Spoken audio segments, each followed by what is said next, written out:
jltradio.com y Cecilia Taborelli presentan Citas Conscientes, un espacio para nutrir mente, cuerpo y alma, donde te invitamos no solo a decir presente, sino a estarlo, porque si no es aquí, ¿dónde? Y si no es ahora, ¿cuándo? Citas Conscientes con Cecilia Taborelli, un espacio de reflexión y armonía.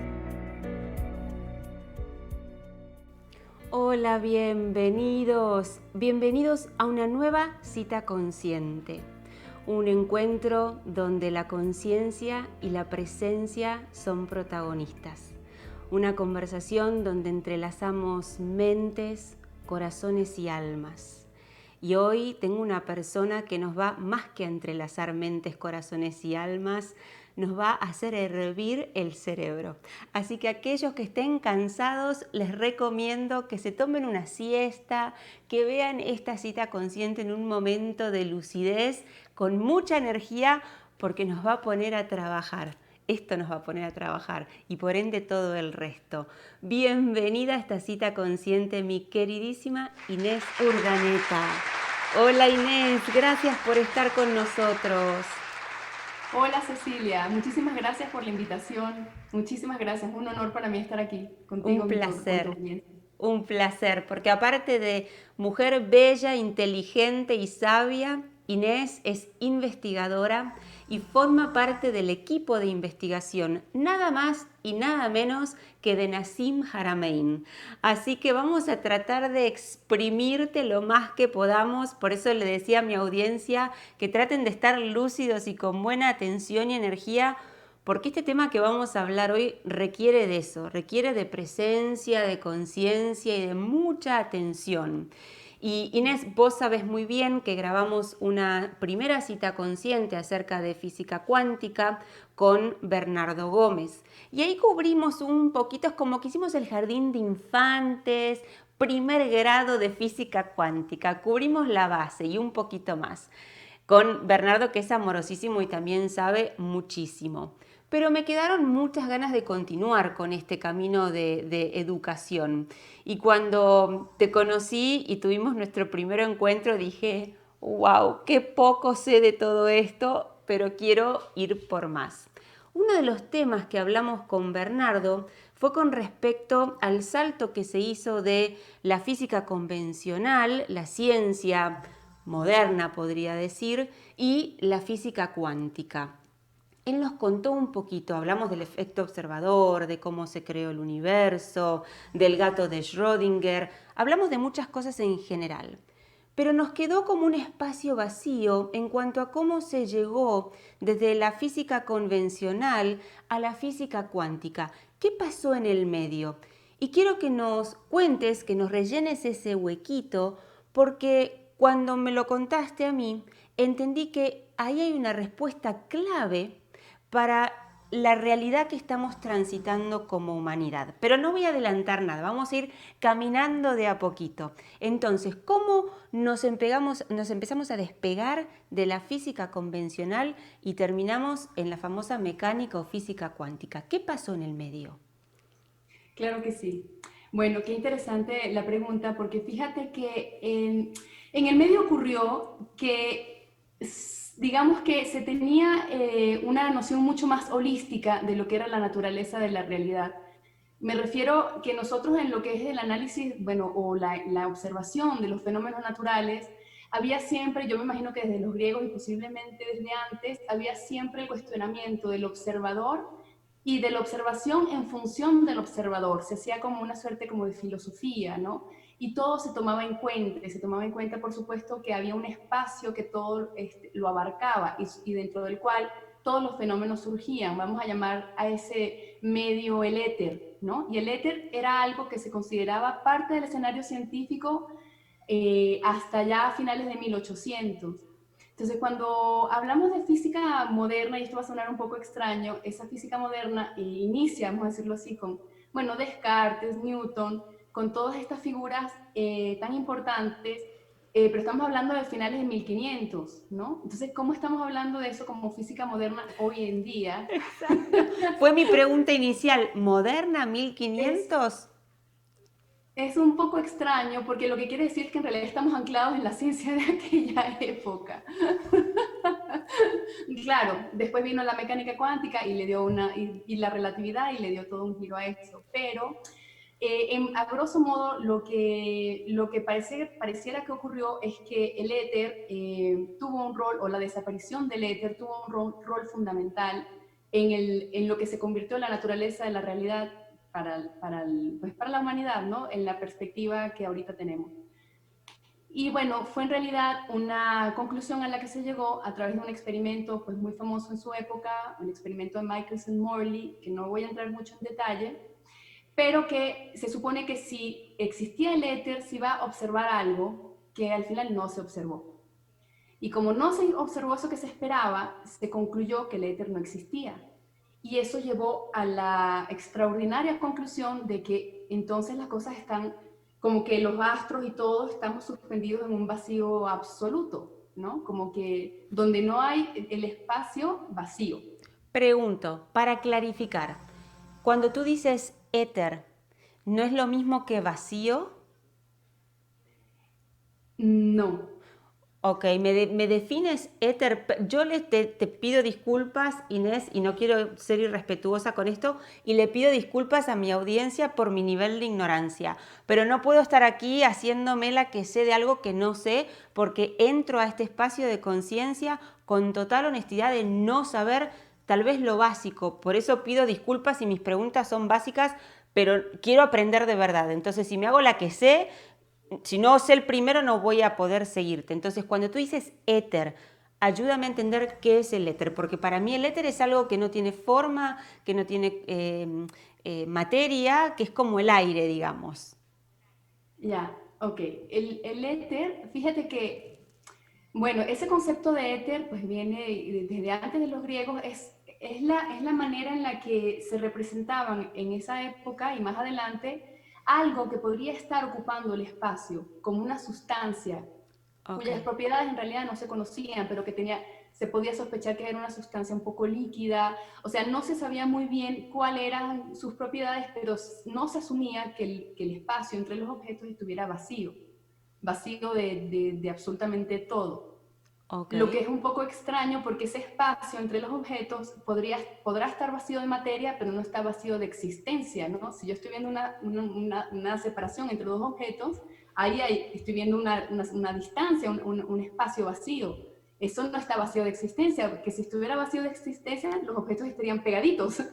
Entonces, exacto. también se plantea una discusión filosófica tremenda en el momento en el que se decide, bueno, se concluye a raíz de estos experimentos que el vacío, o sea, que el éter, esa sustancia que todo lo permeaba, que todo lo llenaba, sobre lo cual estábamos nosotros, digamos, de alguna manera flotando y que incluso quizás emergíamos de ella, no existía. Ok, Y entonces pasamos a una visión totalmente mecanicista, totalmente materialista. ¿Por qué? Porque si lo que se conocía entonces para la época, bueno, después llegaron digamos, los campos electromagnéticos que también se entendieron a raíz de ciertos experimentos con la luz, y bueno, y cosas así, se empezó entonces que la luz se propagaba libremente en el vacío absoluto y que la materia, los cuerpos, los astros estaban suspendidos en esta suerte como de vacío absoluto, ¿no? Y eso genera, pues imagínate, de verlo de esa manera ya de por sí ya genera un poco de angustia, ¿no? Porque tú dices, bueno, ¿qué nos mantiene, ¿no? Y además en una rotación perpetua, que es otra cosa muy extraña, ¿no?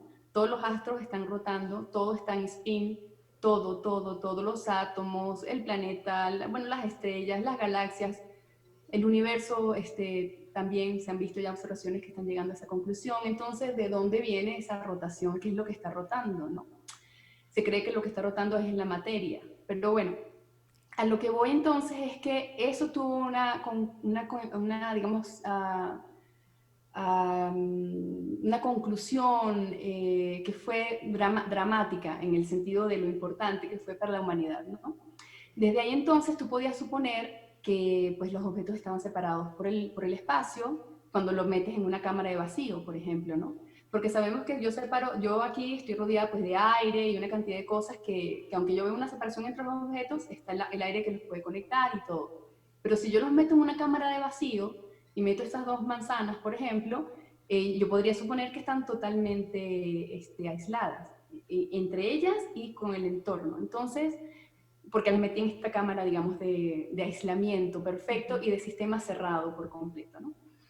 Y eso, pues imagínate, dio ciertas facilidades para poder explicar ciertos fenómenos, porque tú decías, bueno, ya yo puedo suponer que puedo separar esta cosa de la otra y las puedo analizar y estudiar por separado, y luego veo la manera de volverlas a conectar si es que fuera necesario, ¿no? Entonces, así fue que, de alguna manera, también se llegó a la conclusión de que había una separación entre el observador y la observación, ¿no? Porque no hay conexión entre ellas, digamos, en principio.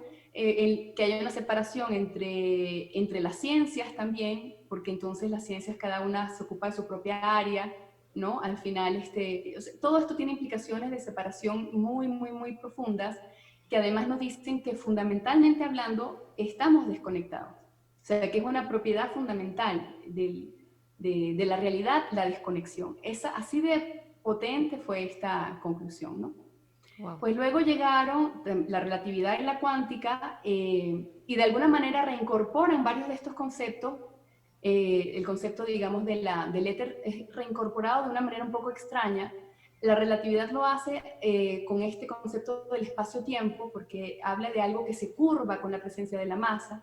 Bueno, ¿y qué es eso que se puede curvar? O sea, entonces el espacio-tiempo se curva. O sea, yo me imagino que para cualquier persona es algo así como contraintuitivo, pero ya va, ¿y cómo se va a curvar algo? Claro, exacto. Ya comienza a ser algo esotérico para muchas mentes, ¿no? Y lo mismo con la mecánica cuántica, porque la mecánica cuántica, a la conclusión a la que llega es que hay una fluctuación del vacío, lo que llaman energía del punto cero, que está presente en todos los puntos, en todo punto del espacio, y esa fluctuación de punto cero es muy, muy rápida. Se supone que solo influye a niveles microscópicos, y con esa fluctuación, pues si está ocupando todo el espacio, esa sería una versión 2.0 del éter. Entonces tenemos versión, como que rescatamos la versión de un éter, pero muy diferente a la que se creía en aquel momento, ¿no? Ahorita tenemos también otra versión del éter que sería materia y energía oscura. También es otra manera de hablar de esto que falta en las ecuaciones para poder explicar los fenómenos cosmológicos. Entonces, a ver, lo que tú me dices es que la ciencia moderna, entendiendo por moderna la ciencia del 1500-800, hasta el...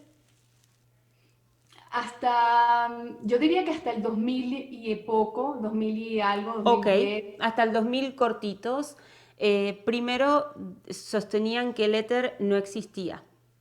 Segundo, era una ciencia, por lo que entiendo entonces, que necesitaba dividir y discriminar para poder estudiar, ¿no? Era como reducir, reducir, reducir, reducir, hasta llegar a lo más pequeño, para lo cual había que discriminar todo el tiempo, separar y dividir para poder lograr un estudio.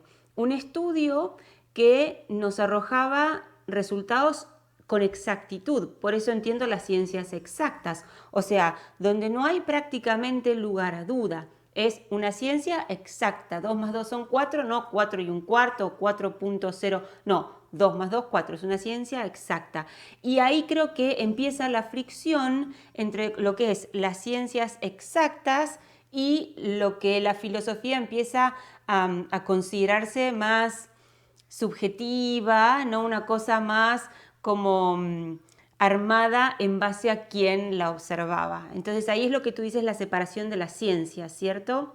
Es decir, que eso es básicamente como era la ciencia moderna. Necesitamos la separación, la discriminación, la reducción, y el éter no existe. ¿Estamos bien? Claro. Sí, Ah, es decir, ellos se basan en que eso es correcto porque el éter no existe. O sea, fue la conclusión experimental la que les dijo a ellos, entonces tenemos derecho a hacer esto porque finalmente todo está separado. O sea, realmente hay la separación, es una propiedad fundamental. Y al asumir eso, entonces creen que es una aproximación válida, que lo es hasta un cierto punto, pero eso también trajo como consecuencia, y me lo recordaste ahora con tu comentario, que la separación entre la filosofía o lo subjetivo y lo objetivo fue completa, fue completa. Entonces, ahora la ciencia era la portadora de la objetividad, y esa a través de la medición de la medida, y esa medida es entonces cierta y verdadera. Entonces la ciencia de alguna manera se hace igual a la verdad, ¿no? Espectacular, y por eso creo que somos muchos los que nos resistimos a meternos en este mundo de la cuántica, porque estamos, digo, tenemos circuitos prearmados donde uno acude a la ciencia para obtener la respuesta y armar de esa respuesta la verdad, ¿no? O sea, tengo este síntoma, voy al médico, me explica por qué estos síntomas se relacionan con este diagnóstico, me pone en la frente el sello de tú tienes tal enfermedad y esa pasa a ser mi verdad. Para todos aquellos que siempre fuimos muy racionales, empezar a considerar acercarte a una ciencia donde lejos de darte el diagnóstico y el sello, te digan, mira, tienes todas estas posibilidades, y es más, la posibilidad que tú vas a observar es la que tú ya estás eligiendo de antemano, te explota el cerebro. Pero también hay algo intuitivo en mí, por lo cual estoy sentada aquí conversando contigo, que me dice que esa es una verdad que en mi vida me puede acercar a una expansión interior y también colectiva, que la otra que siento es más constricta y me restringe. Sí, sí. Bien, ahora que pintamos juntas un lindo espacio de lo que era la ciencia moderna, podemos saltar, tú te me adelantaste un poquito con lo de las fluctuaciones del vacío. Ok, vamos ahora a cómo reemplazó la física cuántica el éter. ¿Cuál es el discurso de la física cuántica en cuanto, qué feo que diga eso el discurso, ¿no? Pero bueno, ¿cuáles son las bases o los fundamentos de la física cuántica en cuanto al éter? ¿Qué es lo que propone? Bueno, en realidad a ella no le, o sea, de las conclusiones que se derivan de la teoría y de las mediciones de la física cuántica, pues se llega a la conclusión de que hay a una energía residual que no es cero. Entonces quiere decir, aunque no haya materia, hay energía, y sí hay un equivalente de las ecuaciones de Einstein de energía y materia, pero en todo caso, a esa escala, la energía que llamamos del punto cero es una fluctuación que existe, y existe en todo punto del espacio. Una fluctuación, una oscilación electromagnética, una energía fundamental. Y entonces dicen, ah, caray, pero entonces no está del todo vacío. Hay esto, ¿no? Hay esto. Ok. Y entonces, bueno, perfecto. O sea, la reincorporan, por supuesto no te van a decir, o no vamos a decir que es el éter, porque hemos evolucionado en el Claro. concepto, ¿no? O sea, la ciencia evolucionó, lo llama ahora de otra manera, ahora se llaman fluctuaciones del campo cuántico, fluctuaciones del vacío, y otros nombres por ahí, la energía del punto cero, y bueno, eso, entonces sospechamos eso, y se han desarrollado pues las teorías en función de esta nueva energía, o de esta energía residual que pues permea y está en todos lados del universo, ¿no? Está en cada punto del espacio. Entonces, esa fue una de las aportaciones, digamos, que rescatan estos conceptos. La otra aportación que trajo la cuántica es la que ya mencionaste, la de digamos, el rol del observador en la observación, que es la que hace a través de la dualidad onda-partícula. La tercera observación importante que se hace, que es una conclusión de la mecánica cuántica y de los experimentos, es el entrelazamiento cuántico. Ahora, para no entrar así en mucho detalle, eso lo que implica es que hay acción a distancia, hay influencias a distancias, hay influencias que no vienen de una interacción local porque estén juntas, sino que pueden interactuar dos cosas que están a miles de kilómetros de distancia, millones de kilómetros de distancia. Entonces, eso le llaman entrelazamiento cuántico. Eso también trae una consecuencia muy importante, porque aunque en la época, y todavía se cree que es algo, digamos, que solo ocurre en casos excepcionales y en la escala de lo más pequeño, recientes observaciones experimentales han demostrado que ocurre ese entrelazamiento en objetos macroscópicos. Y si ese entrelazamiento ocurre en objetos macroscópicos, entonces realmente hay una conexión no local mucho más fuerte de lo que nosotros creíamos inicialmente. Y esa interacción no local podría perfectamente hablar o llamar a conceptos nuevos, como por ejemplo, que no son tan nuevos porque ya existe el campo morfogenético de Rupert Sheldrake, o sea, ¿no? El inconsciente colectivo, o sea, todos estos conceptos que por ahí siempre nos han interesado y que nos dicen y resuenan con nosotros, pero que no había, digamos, un basamento científico para justificarlo, ¿no? Y resulta que el entrelazamiento cuántico aporta como que esa explicación, en todo caso, ¿no? Entonces, esa sería la tercera. Y bueno, en realidad, con respecto a la dualidad onda-partícula, es posible que haya un problema aquí de interpretación de esa dualidad onda-partícula.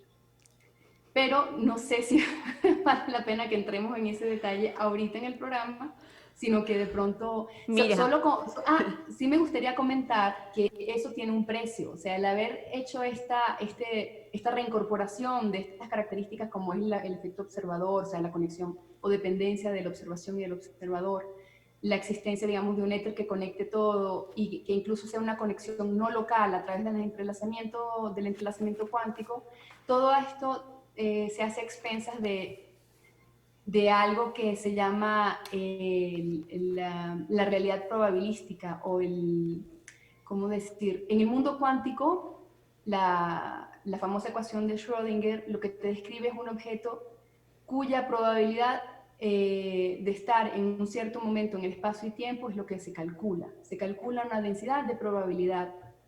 Y quiere decir eso que entonces los objetos cuánticos solo son probabilidad de estar aquí o estar allá, no son tan deterministas o tan reales como uno podría pensar, como lo son aquí en el mundo macroscópico, ¿no? en nuestra escala. Y eso, digamos que es muy incómodo porque quiere decir que de dónde surge entonces la objetividad, dónde salió no, si todo es una cuestión probabilística, ¿cómo de pronto en esta realidad ya no hay tal probabilidad? O sea, las cosas son deterministas, ocurren o no ocurren, esa transición cómo se da. Trae implicaciones muy, muy profundas esa concepción de la interpretación de la mecánica cuántica, ¿no? Esa interpretación de la mecánica cuántica no es la que nosotros seguimos en el equipo de trabajo, porque pensamos que el experimento de la doble rendija está interpretado desde una perspectiva que no es la que nosotros estamos siguiendo. Entonces, no, esa dualidad onda-partícula en realidad, porque ¿a qué nos lleva la dualidad onda-partícula? Nos lleva a la conclusión de que si la realidad no la estoy observando, no existe. Correcto. Y que yo la puedo crear nada más que con mi observación. Y eso no no quiere decir que entonces si yo no vi que el árbol se cayó, no se cayó. Y el árbol se cayó, o sea, sí hay una realidad independientemente de que yo lo observe. Entonces, eso es lo que a nosotros, digamos, nos hace un poco de ruido y hay una interpretación paralela que no fue considerada en su momento porque se descartó al éter. La interpretación paralela o el modelo paralelo era el modelo de Broglie. De Broglie decía que la partícula subatómica estaba siendo piloteada por una onda. Y la onda iba llevando, suponiendo que el éter existiera, o sea, cuando no se sabía, digamos, él imaginaba que, bueno, este medio que todo lo llena está vehiculando, está llevando a la partícula, ¿no? Y lo que uno analiza en la doble rendija, lo que uno está observando a veces es a la partícula efectivamente que atraviesa o a veces es simplemente la onda en la que viajaba, que es la que está siendo detectada digamos, atrás en los detectores. Entonces, para no entrar así mucho en detalle, es solo para decir que no es un tema cerrado. La conclusión de la onda-partícula es una interpretación en particular y es posible que haya otra. Yo si se acepta estaba la tan, existencia de tan Dios. orgullosa estaba de haber entendido el tema de la dualidad de la onda y partícula, que viene esta mujer y me dice, cuando yo orgullosa le explico lo que había aprendido, me dice, bueno, en realidad no es tan así. Pucha, digo, ahora que me había podido llegar a ese espacio de entendimiento de esto de la dualidad, de la onda, de la partícula, llega Inés y me dice, bueno, no es tan como tú lo piensas, otra vez para atrás. Y eso es lo lindo de la física cuántica y de estar todo el tiempo intentando escarbar, ¿no? en la realidad y meternos en esos huequitos. Como dije al Sí. principio, tú eres parte del equipo de investigación de Nassim Haramein. No voy a ponerme a hablar aquí de Nassim porque si están escuchando esto y no saben quién es Nassim Haramein, pongan pausa, vayan y búsquenlo porque es imperdible. O sea, el hombre es un genio total y creo que va a ser un hito en la historia de la humanidad por sus descubrimientos. Me gustaría muchísimo, Inés, si nos acompañas de manera breve a describir cuál es el aporte principal que hace Nassim a esto de la física cuántica. Porque para mí no solo desde lo científico es, me vuela la tapa del cerebro, sino que tiene un jugo, tiene una textura tan profunda para uno poder aplicarlo en su existencia personal y después en el colectivo, que es alucinante. Pero bueno, te escucho. ¿Cuál es el aporte de Nassim? Ok, bueno. Entonces fíjate que hemos hablado de que estábamos en la mecánica cuántica, ¿no? Y pues la mecánica cuántica aportó esta suerte como de éter versión 2.0, ¿ok? Resulta ser que ese éter versión 2.0 está muy restringido bajo ese conocimiento a solo a tener influencia en lo que es el mundo microscópico, ¿no? Okay. No se supone que entonces para lo macroscópico él juegue un rol importante, porque es una fluctuación que ocurre a una escala tan chiquita que es despreciable a la escala en la que normalmente nos desenvolvemos, ¿no?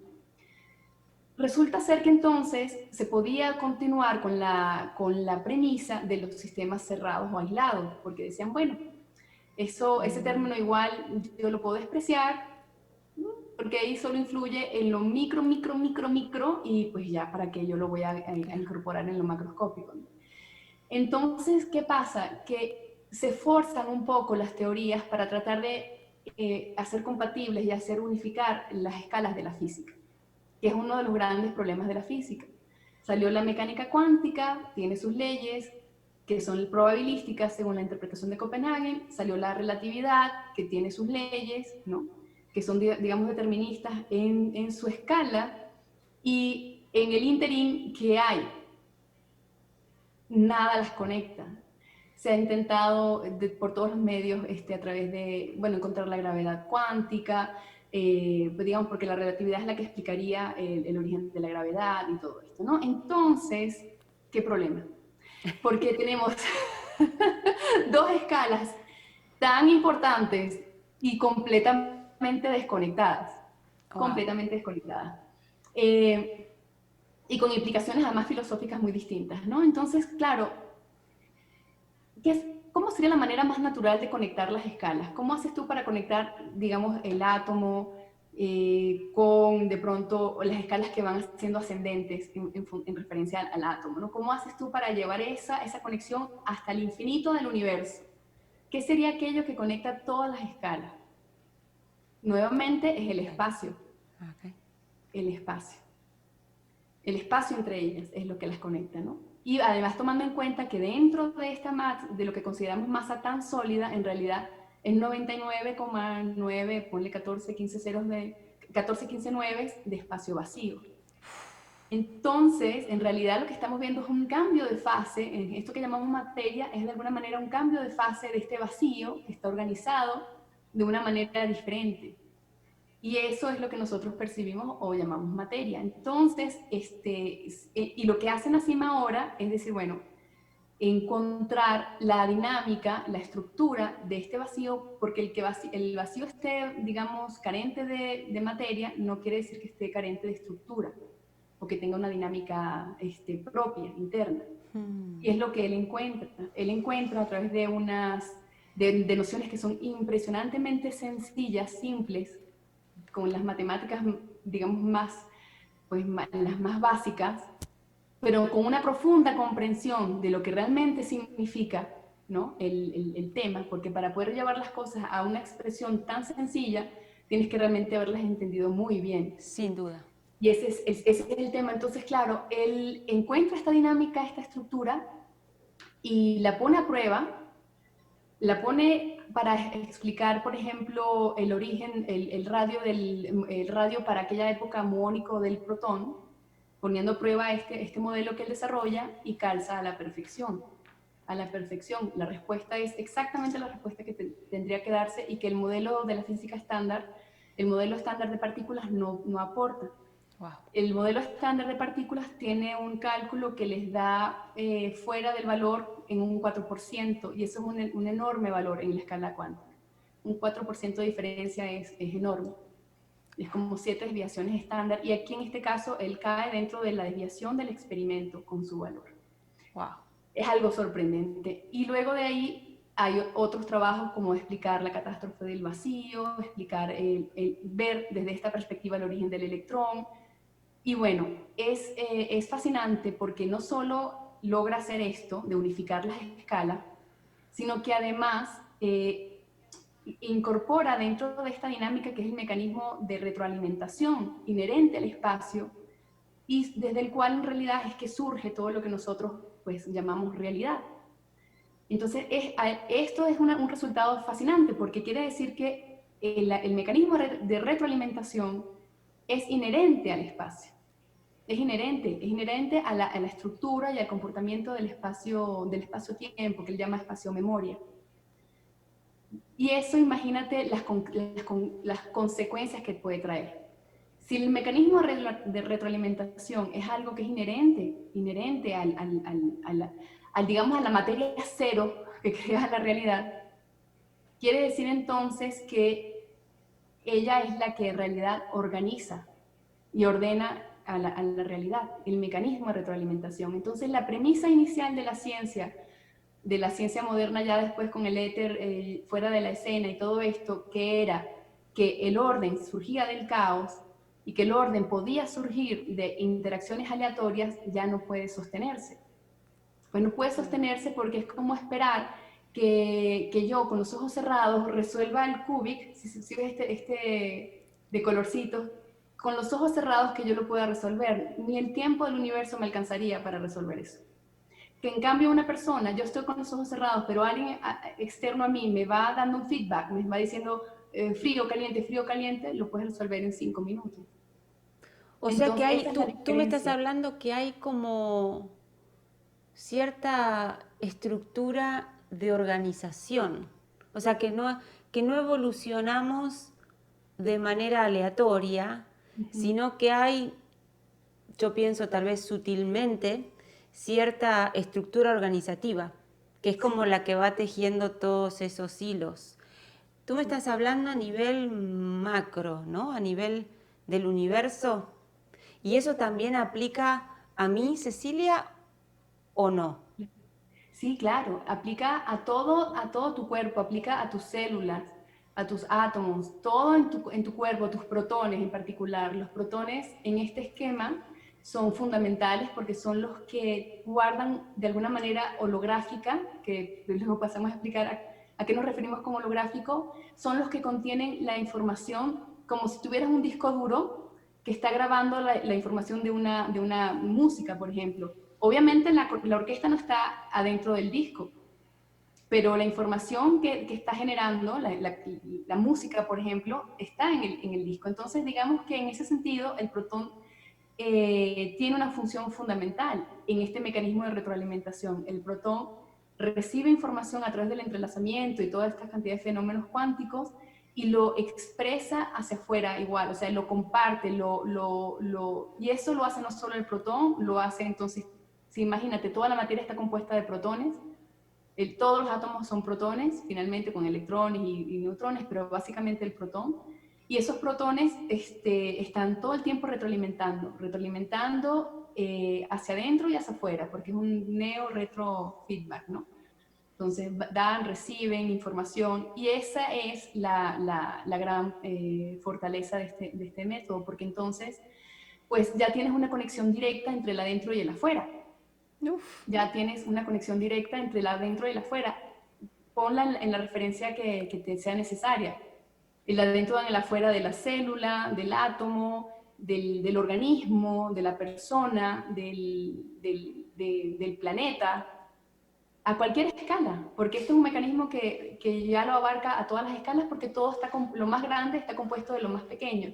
Es decir, que si esto que está más pequeño, esas partículas, digamos, que componen al espacio, vamos a decirlo así, tienen este mecanismo, son quantums de retroalimentación, para darle un nombre. Si estas fluctuaciones tienen esa característica o esa capacidad de ser un mecanismo de retroalimentación, entonces esa retroalimentación está ocurriendo desde las escalas más pequeñas, ¿no? Se está organizando desde esas escalas más pequeñas y es así como está generando estructuras cada vez más complejas. De ahí que surja la biología, esto que llamamos realidad, todo esto surgiría de alguna manera de este complejísimo mecanismo de retroalimentación colectivo. Entonces imagínate el impacto que tiene cada una de esas unidades de retroalimentación.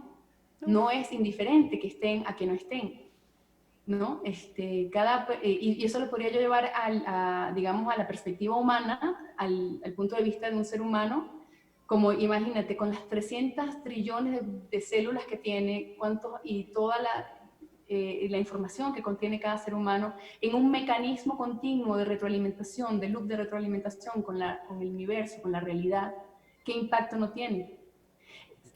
Si nos damos cuenta que si no tuviéramos ese mecanismo de retroalimentación, perfectamente podríamos decir que el impacto que tenga una unidad sobre el conjunto es despreciable, ¿no? Uy. El impacto que pueda tener una persona en un conjunto de personas es irrelevante, es anecdótico porque no retroalimenta el sistema o lo hace de manera muy limitada, solamente socialmente o de pronto porque tuvo una buena idea, pero la conexión es mucho más profunda que esa. Esa conexión de la que tú hablas, por ejemplo, yo acá pago un servicio para tener Wi-Fi y hay diferentes niveles, ¿no? Depende del plan que yo pague, tengo mejor conexión o menor conexión. Si yo me mudo a un lugar más rural, la conexión va a ser más débil. Y así, ¿no? Si me mudo a plena ciudad donde están esas torres gigantescas, seguramente la conexión será mejor. Y pongo este ejemplo burdo para bajarlo ahora a la raza humanidad y me cuestiono entonces si esa retroalimentación y esa conexión está disponible para todos por igual, ¿por qué hay ciertas personas hoy que parecerían tener una conexión bajita porque, por ejemplo, están padeciendo un cáncer y otras están gozando de plena salud? Viste que vos me decías, yo si cierro los ojos y armo el Cubix, no lo puedo armar. Pero si tengo alguien que me está dando las instrucciones, entonces entre el ejemplo que te di primero y esto que te pongo ahora, ese alguien que me da instrucciones, ¿quién es? ¿Cómo puedo usar esto que tú me estás compartiendo en pos de una experiencia humana más armoniosa, más enriquecedora? Porque parecería, por lo que me estás diciendo, que los elementos están disponibles. ¿Sí? ¿Estoy en lo correcto? Es una pregunta muy grande tal vez, lo sé, pero es lo primero que me resuena preguntarte porque siempre quiero bajarlo al aquí, a la hora. Entonces podemos hablar de ciencia 5 horas seguidas, pero si no me lo puedo traer aquí a mi Cecilia, a mi experiencia, a mi continua búsqueda de expansión y de habitar un espacio de armonía y de paz y de alineación, ¿de qué me sirve todo el conocimiento, no? Claro. Sí, qué buena pregunta. Fíjate, pues yo diría, ¿no? Que ese rol que cumple finalmente sería pues el conector, que es el campo de información que nos rodea, porque finalmente este espacio que aparentemente está vacío, bueno, que está vacío aparentemente de materia, pero que tiene estructura, tiene dinámicas, tiene, pues digámoslo así, y si además tiene un mecanismo de retroalimentación, digamos que tiene ánima, que está animado, porque participa de esta co-creación, ¿no? Digámoslo así, entonces ese podría actuar perfectamente como un campo de información, y de ahí pues que no diga de pronto hay personas que reciben información que está más nítida que otras, ¿no?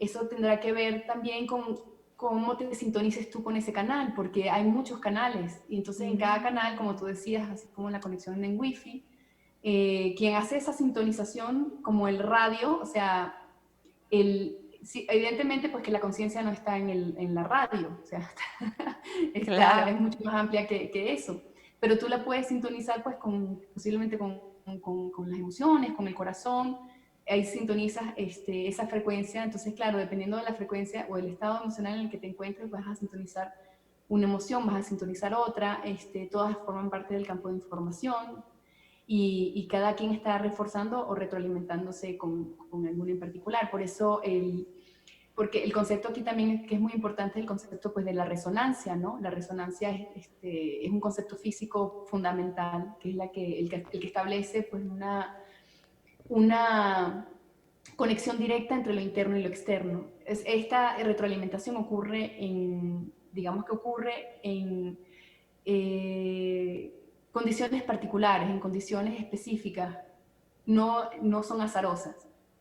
Y esas condiciones específicas obedecen, digámoslo así, a ciertas operaciones de simetría bueno, que son características de cada situación y que lo que van a permitir es que se generen niveles de conexión, que se genere también una discriminación, que no todo sea igual, ¿no? Porque entonces situaciones van a resonar entre ellas mientras que otras ya no. Y eso también es fundamental para que haya, digamos, una realidad, ¿no? Porque pues si no todo sería igual, todo sería lo mismo, ¿no? Es importante ese nivel como de resonancia. La resonancia es en sí misma una discriminación, es algo que implica una condición resonante implica una cierta concordancia, una cierta compatibilidad entre características externas e internas. Wow. En la física la llamamos la frecuencia, la vibración, pero, y por eso un átomo absorbe a una cierta frecuencia y no a otra, porque sus características internas tienen ciertos modos de vibración que pues que es lo que le dan su forma además, que son las que van a interactuar de pronto con un campo que provenga de afuera y que llegue al átomo y pues estas frecuencias son o no son absorbidas dependiendo de esas condiciones. Entonces esa es la resonancia.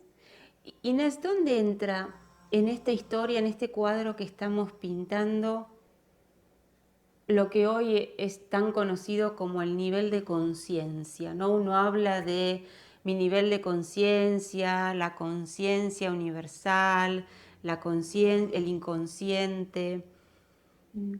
¿La física cuántica tiene un lugar para la conciencia? ¿Le da algún lugar específico? ¿Hay una explicación? ¿Cómo se entrama la parte científica con la conciencia? Sí, la física cuántica, de alguna manera se cree que la conciencia es un fenómeno cuántico y hay físicos pues, muy prominentes y neurocientíficos también trabajando en el tema. Se cree que a través de los microtúbulos, pero ahí la aproximación es un poco todavía muy materialista, en el sentido que se cree que es algo que es inherente o una propiedad emergente de la materia y de la complejidad. Ahora, mi concepto de conciencia y el que también compartimos en el grupo es un poco más amplio porque tiene que ver, yo la definiría como el mecanismo de retroalimentación en sí. Yo perfectamente podría decir que si hay un mecanismo de retroalimentación, entonces hay conciencia. Y es ahí donde yo diría entonces, ubicaría esos niveles de conciencia en función de la escala en la que está ocurriendo la retroalimentación. Por ejemplo, si es en la escala atómica, eso es un nivel de conciencia, porque es un mecanismo de retroalimentación. En ese nivel de conciencia atómico, ese mecanismo de retroalimentación pues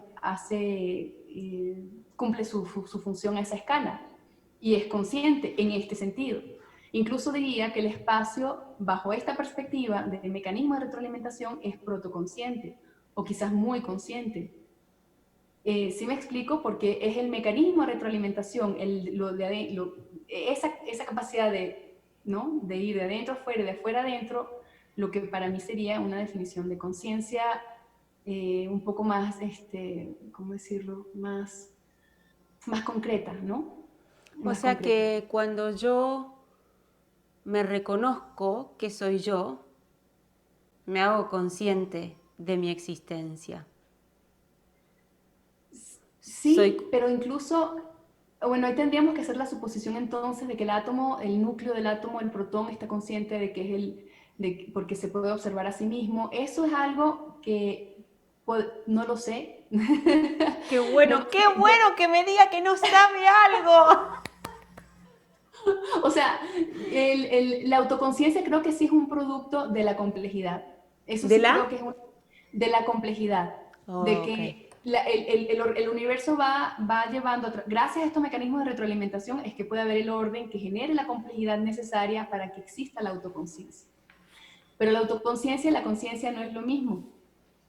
La autoconciencia es la conciencia de uno mismo, pero la conciencia como tal, en mi opinión, digamos, es el mecanismo de retroalimentación que es inherente, digamos, a la estructura del espacio.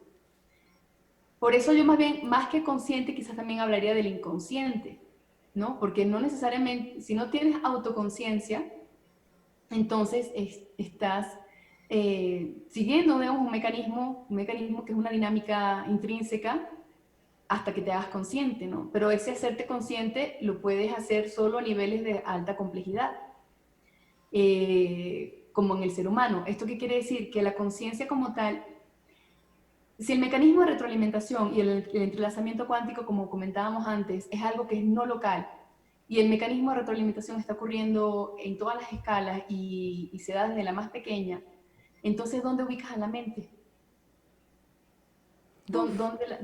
Ya no la puedes ubicar en el cerebro, porque además han encontrado neuronas, suponiendo que la mente sea este espacio en donde ocurre el pensamiento, y suponiendo que el pensamiento lo está ejerciendo la neurona, porque es la que procesa la información en el cerebro.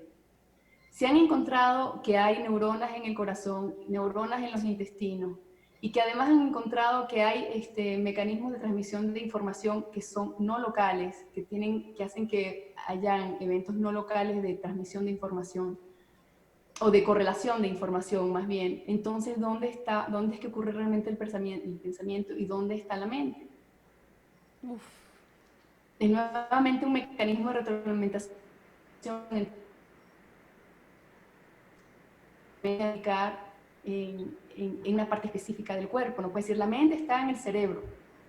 Y entonces ahí es donde sucede el pensamiento y todo este rollo, porque estamos viendo que si hablamos como pensamiento, aquello que es capaz de procesar una información, el universo, el quantum o digamos, la fluctuación del vacío visto como este mecanismo de retroalimentación es lo que está haciendo precisamente procesando información. Y ese procesamiento de información está ocurriendo en todas las escalas y en todos los puntos del espacio, ¿no? O sea que somos como, digamos, un mini universo. Somos como una réplica en mini, ¿no? Miniatura del universo. Yo lo que me sigo cuestionando, tal vez por mi ignorancia que declaré al principio, es en toda esta historia, cuánto poder tengo yo misma sobre mi individualidad. Conociendo ahora todo esto que tú nos estás compartiendo, para generar una realidad más próspera, más armoniosa, más en alineación, donde no haya tanto conflicto, ¿no? Porque hoy se ve mucho eso, mucho, mucho. Bueno, yo quizás empezaría por, bueno, una vez que ya tienes como estas herramientas a la mano, que ya tienes estos, digamos, saberes o conocimientos, que te ponen un poco más el dedo en la llaga acerca de la responsabilidad que tienes sobre tu realidad, ¿no? Aunque no hayas estado consciente de ello, pues lo primero que yo haría sería, bueno, ok, estoy ahora despierta a esta nueva realidad, digámoslo así, que es mi responsabilidad sobre mi vida, mi existencia, y entendiendo también, y bueno, yo me imagino que aquí hay un acto de como de amor hacia aquello que has construido, ya sea de manera consciente o inconsciente, de aceptación de que esto es lo que hay, y a partir de allí, yo pienso que si a partir de allí, fijándote en lo que sí, ¿no? En lo que sí valoras de lo que tienes, de lo que ha funcionado y todo esto, también teniendo en cuenta que así como para ti esto se cumple para los demás, porque ¿qué quiere decir entonces? Quiere decir que si yo tengo un impacto directo en la realidad, así la tienes también tú y la tiene el otro, entonces eso también abre un espacio de respeto impresionante, porque ¿no? De reconocimiento del otro y de reconocerte a ti en el otro, ¿no? Claro, y tomando todos estos elementos en cuenta, pues ya eso sería un trabajo, pues ya digamos más interior, más de toma de conciencia. La física lo que nos aporta, digamos, la ciencia lo que nos aporta es la capacidad de cuantificar las cosas, ¿no? De poderle, y de ahí la palabra cuántico en realidad, ¿no? Que esa palabra que asusta tanto a la gente, en realidad lo único que te está diciendo es que puedes contar cosas. Yo te puedo, todo lo que estamos encontrando con toda esta física es que es ese sistema de referencia, ese referencial desde el cual se puede contar. Exacto. Entonces, y eso lo hace a través de los quantums de Planck, digámoslo así, es el contador básico, vamos por ponerle un nombre. Entonces, lo que te permite la cuantificación de los eventos es que te permite conmensurar, te permite ver las cosas en proporciones. Y cuando las puedes ver de manera proporcional, unas respecto a otras, pues agarras puedes tener una percepción como mucho más enriquecedora y como más, con mayor resolución. Porque yo te podría decir a ti, bueno, ¿a mí de qué me sirve saber cuantificar? Y lo comento un poco porque en los medios como muy espirituales, todo lo que tenga que ver con matemática, todo lo que tenga que ver con cálculo, con cuentas, es así como bueno, una desgracia. Sí, sí, sí, sí, sí, sí, sí. Como que no quiero, odio las matemáticas. Pero en realidad lo que hacen bueno, además de contarte una historia a través de un lenguaje y todo esto, es encontrar una perspectiva desde la cual puedas contar. Pero contar no solo es contarte, sino también contar. Yo te puedo contar un cuento y también te puedo contar una cuenta, Así es. ¿no? ¿Cómo podemos intercambiar si no hay algo que sea contable? Si yo no te puedo pasar una manzana porque esta manzana no tiene me explico, no tiene Una algo unidad, que la ¿no? concretice, algo que la haga Claro, un número entero, claro. ¿no? Entonces yo no te puedo pasar una manzana y tú no me explico, no hay manera de sujetarse, vamos a llamarlo de una manera, Absolutamente. a un cierto referencial sólido, por llamarlo de alguna forma, ¿no? Y eso pareciera ser entonces la gran contribución, digamos, que nos permite la ciencia, además de aportarnos una herramienta para generalizar, ¿no? Para permitir encontrar cosas que se puedan generalizar, pero esa es su fuerza y esa también es su debilidad, Claro. porque no todo lo que me ocurre a mí en mi vida es generalizable. Entonces, es su fortaleza, pero a la vez es su punto débil. Es buenísimo. Y ahí entra el tema de la espiritualidad como la experiencia individual. Entonces, ¿qué tanto y si tú logras juntar las dos cosas, te das cuenta que ahí se genera un circuito No, entre lo pero es que... muy lindo lo que dices porque al fin y al cabo me quedo con esto de que este tema de la retroalimentación y de las resonancias y esto que Nassim tanto proclama, la unidad, ¿no? Por eso la ciencia unificada, en donde ya no se separa las ciencias entre sí, ni la ciencia de la espiritualidad, sino que todo está unido.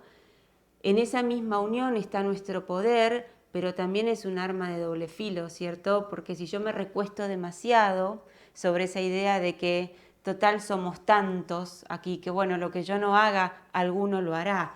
Esto es como, hay que lavar los platos.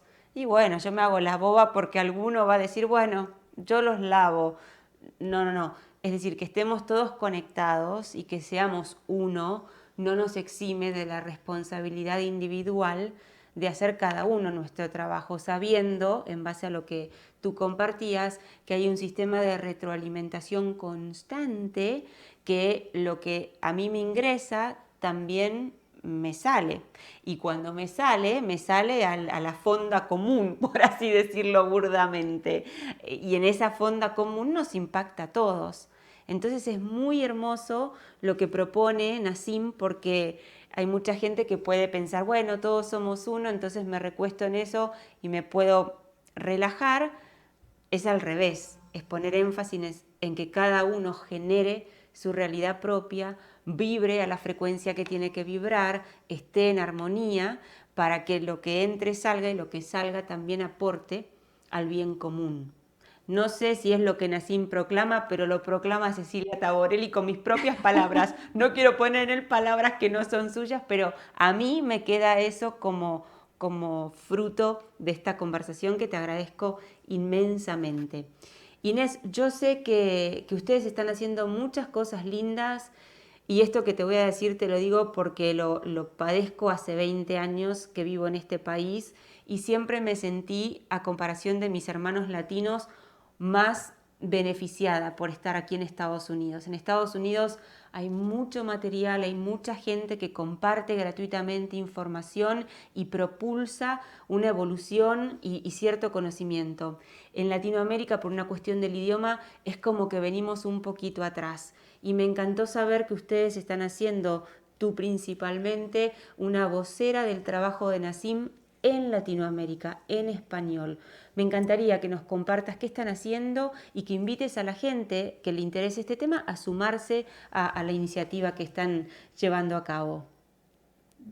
Claro que sí, muchísimas gracias. Efectivamente, hemos abierto hace apenas unos meses, coincidió con este periodo tan extraño, coincidió que lanzamos la escuela, la Academia de Ciencia Unificada en castellano. Está en línea, es abierto al público, es un curso de divulgación que en realidad lo que hace es aportar, digamos, elementos históricos, filosóficos. Es como un curso de historia de la ciencia o de historia de la física, que hace un poco un recorrido, bueno, mucho más detallado que el que acabo de hacer, pero de manera también muy pedagógica, para que tengamos una visión más clara de por qué estamos aquí y qué es lo que realmente está aportando este cambio de perspectiva. De cómo se pasa de una visión desconectada, que es la que habíamos estado teniendo hasta ahora, a una perspectiva, una visión del mundo conectada, y todas las implicaciones que eso puede tener para la humanidad. Uf. Porque aquí faltó platicar una cantidad de cosas de las aplicaciones de estas teorías y modelos, que son, por ejemplo, extracción de energía, eh, viajes al espacio. Es decir, si entiendes la dinámica del espacio y entiendes su comportamiento, pues te puedes de alguna manera hacer ingeniería del espacio, ingeniería espacial, y lo que se llama tecnología del vacío, tecnología del punto cero. Claro, esas son ya todas aplicaciones, pero también te reflejan que tiene que haber un cierto nivel de conciencia para que las podamos llevar a cabo, ¿no? Y para que podamos realmente superar todas digamos, vicisitudes por las cuales estamos pasando en este momento, es importante pues que nos alineemos un poco en esta dirección para, bueno, para encontrar las soluciones, ¿no? Las soluciones están adentro y también están en una continua retroalimentación con lo de afuera. Es a eso lo que hoy no puedes aislar el sistema, decir, están adentro o están solo afuera. Es una combinación de ambas. ¿No? Que es lo que además permite que el sistema evolucione y crezca. Entonces, para la evolución humana, y yo pienso que ya muchas personas tienen la sensibilidad, la curiosidad, la mente despierta, como para... bueno, y el curso, además del curso, pues tenemos, por supuesto, interacciones con el grupo, preguntas y respuestas. La modalidad básica es el curso en línea, que es gratuito, de acceso libre y además acceso abierto de por vida. El curso no vence, no tiene fecha de vencimiento, lo pueden ir haciendo a la velocidad que quieran.